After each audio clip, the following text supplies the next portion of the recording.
चुनमुन चिड़िया काफी गरीब थी। उसके दो बच्चे थे जिन्हें वो बहुत प्यार करती थी। क्योंकि चुनमुन गरीब थी, इसलिए जंगल के बाकी सारे पंछी उससे बात करने और दोस्ती करने से अपनी बेइज्जती महसूस करते थे। कैसी हो गोरी बहन? अरे हटो, नहीं तो मुझे तुमसे बात नहीं करनी। अगर मुझे किसी पंछी ने तुमसे बात करते हुए देख लिया तो क्या सोचेंगे कि तुम जैसी गरीब चिड़िया से मेरी दोस्ती है। मेरी तो बेइज्जती ही हो जाएगी। चुनमुन हमेशा इस तरह की बातें सुनकर उदास हो जाती। चुनमुन को जंगल के बाकी अमीर पंछियों ने अपने इलाके में खाना लेने से भी मना कर दिया था। ओए चिड़िया, चलो जाओ यहाँ से। क्या तुम्हें पता नहीं कि ये सारे फल अमीर पंछियों के लिए हैं? हमारे इलाके में तुम्हारे जैसे गरीब मनहूस की कोई जगह नहीं है। इसीलिए चुनमुन अक्सर दूसरे जंगल जाकर खाना लाती थी और अपने बच्चों को खिलाती थी। लेकिन पानी एक ही तालाब से सारे पंछी पीते थे। एक दिन सारस भाई, आप इस चुनमुन को अपने तालाब में पानी क्यों पीने देते हो? ये मनहूस गरीब अगर इस तालाब में पानी पीती रही तो इसकी मनहूसियत हमारे तालाब को सुखा सकती है। सारस तालाब सूखने के डर से चुनमुन को अपने तालाब में पानी पीने से मना कर देता है। ऐसा ना करें सारस भाई, मेरे दो छोटे छोटे बच्चे हैं, मैं उन्हें कैसे पानी पिलाऊंगी? देख चुनमुन, ये जंगल अमीर पंछियों का है, मुझे उन्हीं की बात माननी होगी। सारस चुनमुन की एक नहीं सुनता है। चुनमुन मायूस होकर एक पेड़ पर जाकर बैठ जाती है और तेजी से रोने लगती है। हाय, अब मैं क्या करूं और कैसे अपने बच्चों को पानी पिलाऊं? तभी चुनमुन अपने सामने वाले पेड़ के नीचे रखे हुए घड़े को देखती है। अरे ये तो घड़ा है, चलो इसमें पानी देखती हूँ। चुनमुन घड़े के पास जाती है और पानी देखकर खुशी से पानी पीती है और अपने बच्चों के लिए भी ले जाती है। कुछ दिनों तक ऐसा चलता रहा। फिर जंगल में सूखा पड़ गया और सारे तालाब सूख गए। जंगल के सारे पंछी पानी के लिए परेशान होने लगे। लेकिन चुनमुन का घड़ा तो सूखा ही नहीं था। वह आराम से घड़े से पानी पीती और अपने बच्चों के लिए भी ले जाती। चुनमुन को पानी लाते देख कौवा काफी हैरान रह जाता है। ये गरीब चिड़िया, इसके पास पानी कैसे हो सकता है? इसको तो इस सूखे अकाल में सबसे पहले मर जाना चाहिए था, मगर ये तो जिंदा भी है और पानी भी ला रही है। इसको देखना पड़ेगा कि ये कहाँ से पानी लाती है। फिर जब चुनमुन पानी लेने जाती है तो कौवा उसका पीछा करते हुए घड़े तक जाता है और पेड़ के पीछे छुपकर चुनमुन को पानी लेते हुए देखता है। अब समझ आया, ये तो इस घड़े से पानी ले जाती है।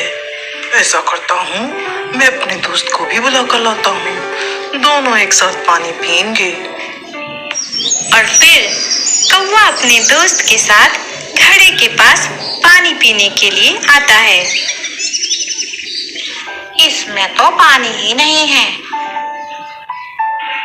मगर चुनमुन तो इसी घड़े से थोड़ी देर पहले ही पानी लेकर गई है। कौवा और उसका दोस्त बिना पानी के वापस चले जाते हैं। फिर दूसरे दिन कौवा चुनमुन को घड़े से पानी लाते हुए देखता है और जब कौवा घड़े के पास जाता है तो घड़े का पानी सूख जाता है। मुझे बाकी सारी पंछियों को इस घड़े के बारे में बताना होगा। जरूर कुछ राज है इस घड़े में। जब हम लोग घड़े के पास पानी के लिए जाते हैं तो पानी सूख जाता है और जैसे ही चुनमुन घड़े के पास जाती है, घड़ा पानी से भर जाता है। मुझे लगता है इसमें जरूर चुनमुन की कोई चाल है। चलो उस घड़े के पास चलते हैं और चुनमुन को भी साथ में ले चलते हैं। सारे पंछी चुनमुन को साथ लेकर घड़े के पास पहुंच जाते हैं। चुनमुन, तुम घड़े के पास जाओ। जैसे ही चुनमुन घड़े के पास जाती है, घड़ा पानी से भर जाता है। अब मैं जाकर देखता हूँ। तोते के घड़े के पास जाते ही घड़े का पानी सूख जाता है। इस घड़े का पानी तो सच में सूख गया है। चुनमुन, तुमने ऐसा क्या किया है जो घड़े का पानी हमारे लिए सूख जाता है? मुझे नहीं पता, मैंने कुछ नहीं किया। अगर तुमने सच नहीं बताया तो हम तुम्हारी जान ले लेंगे। जैसे ही चील चुनमुन के ऊपर हमला करता है, घड़ा हिलने लगता है।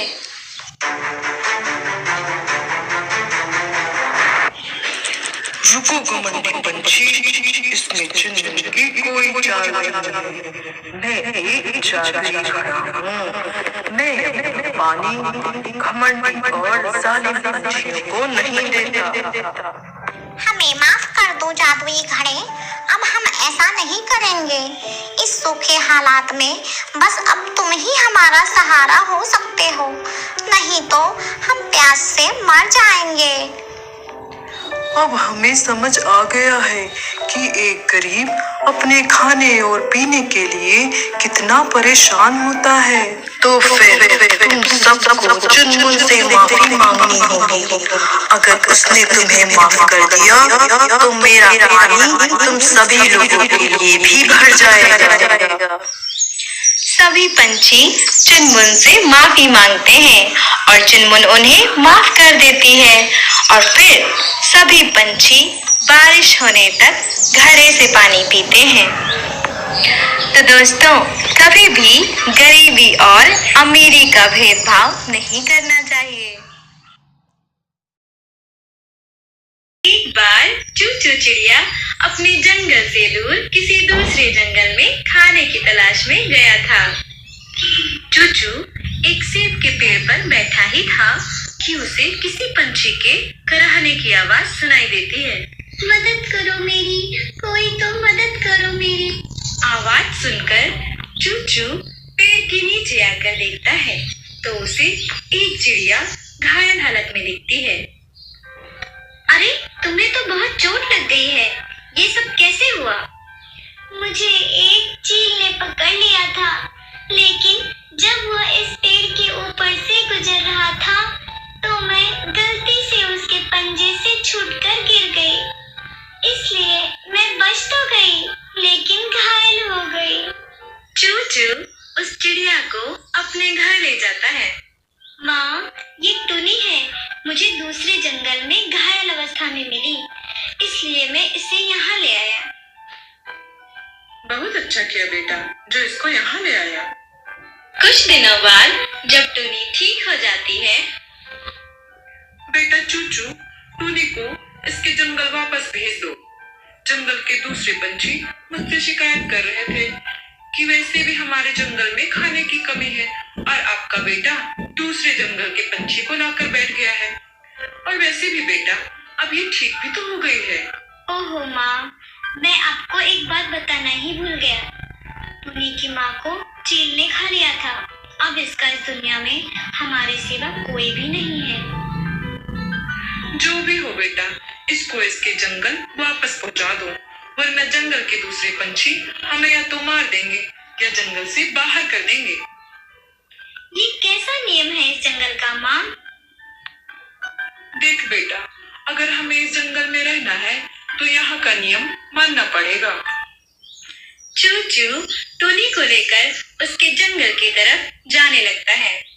तभी टुनी बीच रास्ते में ही एक पेड़ पर जाकर बैठ जाती है और तेजी से रोने लगती है। मुझे उस जंगल में नहीं जाना, मुझे उस जंगल में जाने से डर लग रहा है। अब वहाँ मेरा कोई भी नहीं है। चूचू टुनी को रोता देख अपना इरादा बदल देता है और उसी पेड़ पर एक घोंसला बनाने के बारे में सोचने लगता है। अच्छा टुनी, ये कैसा रहेगा अगर मैं तुम्हारा घोंसला इसी पेड़ पर बना दूं? और हर रोज तुमसे मिलने भी आ जाया करूं। ये तो बहुत अच्छा हो जाएगा। चूचू ने टुनी के लिए बहुत सुंदर सा एक घोंसला बना दिया। अब टुनी खुशी से अपने घोंसले में रहने लगी। लेकिन जब जंगल के दूसरे पंछियों ने टुनी को अपने जंगल में रहते हुए देखा, तो टुनी के घोंसले में जा पहुंचे। तुम्हारी हिम्मत कैसे हुई हमारे जंगल में रहने की? तुम अभी यहाँ से चली जाओ, वरना अंजाम अच्छा नहीं होगा। कौवा और कबूतर टुनी को धमकी देकर चले जाते हैं। जब चूचू टुनी से मिलने के लिए उसके घोंसले में जाता है, आज कालू चाचा और कबूतर चाचा मुझे धमकी देकर गए हैं कि मैं इस जंगल से चली जाऊं। अच्छा ऐसा है, तो मैं पंछियों के राजा तोते से तुम्हारे बारे में बात करके आता हूँ। तब तक तुम अपना ख्याल रखना। चूचू तोते राजा के पास जाता है और टुनी के बारे में सारी बातें बताता है।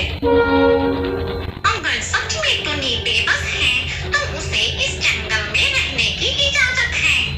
कबूतर गूगू जाओ और जंगल के सारे पंछियों को ये बात बता दो। चूचू ये बात टुनी से जाकर बताता है। टुनी तो ऐसा खुश हुई मानो पूरी दुनिया ही उसे मिल गई और अब वह आराम से उस जंगल में रहने लगी। लेकिन कौवा और कबूतर को ये बात कुछ सही नहीं लगी। ये तोता राजा तो बिल्कुल पागल है। अगर ये ऐसे ही रहंदरी दिखाता रहा तो हमारे जंगल में खाने की कमी हो जाएगी। अब तो कुछ समझ नहीं आ रहा है कि क्या करें और कैसे इस टुनी को जंगल से बाहर निकालें। मैंने कुछ सोचा है, चलो मेरे साथ। कौवा कबूतर के साथ एक सांप के पास जाता है। मैं तुम्हें तुम्हारा शिकार दे दूंगा, बस तुम अपने किसी सांप को उस घोंसले में भेज दो और उसमें रहने वाले दोनों पंछियों को डसने के लिए बोल दो। तुम भूल को कौवा और कबूतर वहां से चले जाते हैं। फिर दूसरे दिन चलो दोनों को मरा हुआ देखते हैं। दोनों को मरा हुआ देखकर बहुत खुशी मिलेगी। कौवा और कबूतर टुनी के घोंसले में जाते हैं। लेकिन टुनी और चूचू तो एक दिन पहले ही अपनी माँ से मिलने के लिए चले गए थे। लगता है कि दोनों मर गए थे और किसी बड़े पंछी ने उन्हें अपना खाना बना लिया है। हाँ दोस्त, तुम सही कह रहे हो। अब ये सुंदर सा घोंसला हमारा हुआ। कौवा और कबूतर टुनी के घोंसले में आराम करने लगते हैं और तभी अरे बाप रे, मुझे तो सांप ने काट लिया।